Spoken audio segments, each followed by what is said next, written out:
Hi friends, welcome back to my channel Mahakari. இன்றைக்கி நம்ம பார்க்க போகிறது கத்திரிக்காய் செடி. புதுசாக வச்ச கத்திரிக்காய் செடி. அதில் வந்து பூ வச்சுருக்கு பாருங்கள், கொத்து கொத்தாக பூக்கள் வச்சுருக்கு. இதெல்லாம் காயாகுதான்னு பார்ப்போம். நிறைய பூக்கள் வச்சுருக்கு. செடியோட வளர்ச்சி நல்லா இருக்குது. ஒவ்வொரு இதுலேருந்தும் சைட் பிரான்ச்சஸ் நிறைய வருது. அடியிலேருந்து மேலேருந்துலாம் நிறைய சைட் பிரான்ச்சஸ் வந்து நிறைய வந்துக்கிட்டே இருக்குது. பார்ப்போம் இந்த செடி எப்படி காய்க்குதுன்னு பார்ப்போம்.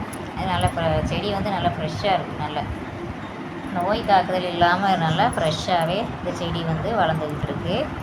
இதோடு சேர்ந்த இன்னொரு செடி இன்னும் பூக்கலை.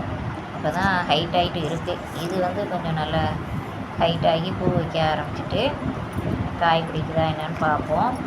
இதுக்கு வந்து நம்ம எப்பவும் போல் உரங்கள் கொடுத்தா போதும். அதாவது கிச்சன் வேஸ்ட்டை வந்து நம்ம மண்ணுக்குள்ளே வந்து தோண்டி புதைச்சி வச்சா கூட அது நாளடைவில் அது உரமாக மாறி செடிகளுக்கு நல்ல பலனை கொடுக்கும். அதே மாதிரி மாப்பிள்ளை மல்லி செடின்னு ஒரு செடி போட்டிருந்தேன் இல்லையா வீடியோ. அந்த செடி வந்து இப்போ தொட்டி மாற்றி வச்சதில் இப்போ இது மொட்டுகள் வந்திருக்கு. ஒரு 3 மொட்டு வந்திருக்கு. பார்ப்போம் இது வந்து மொட்டு பெருசாக அப்படி பூ இருக்கா சின்னதாக இருக்கான்னு தெரியல. பூத்தா தான் தெரியும். இது வந்து நல்லாவே ஃப்ரெஷ்ஷாகவே இருக்குது. செடி வந்து வாடலை, நல்லா ஃப்ரெஷ்ஷாகவே இருக்குது. நிறைய தளிர்கள் வருது.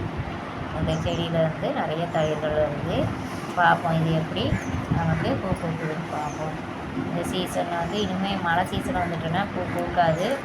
அதுக்குள்ளே இது எப்படி கொஞ்சம் பூக்கனா அதோட சைஸ் எப்படி இருக்குன்னு நம்ம பார்க்கலாம். பூவோட சைஸ் எப்படி இருக்குது. இப்போ ரோஜா மல்லி மாதிரி பெருசாக இருக்கா சின்னதாக இருக்கான்னு தெரியல. பூத்தா தான் தெரியும். ஓகே ஃப்ரெண்ட்ஸ், இந்த வீடியோ பிடிச்சிருந்தா லைக் பண்ணுங்கள், ஷேர் பண்ணுங்கள், கமெண்ட் பண்ணுங்கள். தேங்க்ஸ்.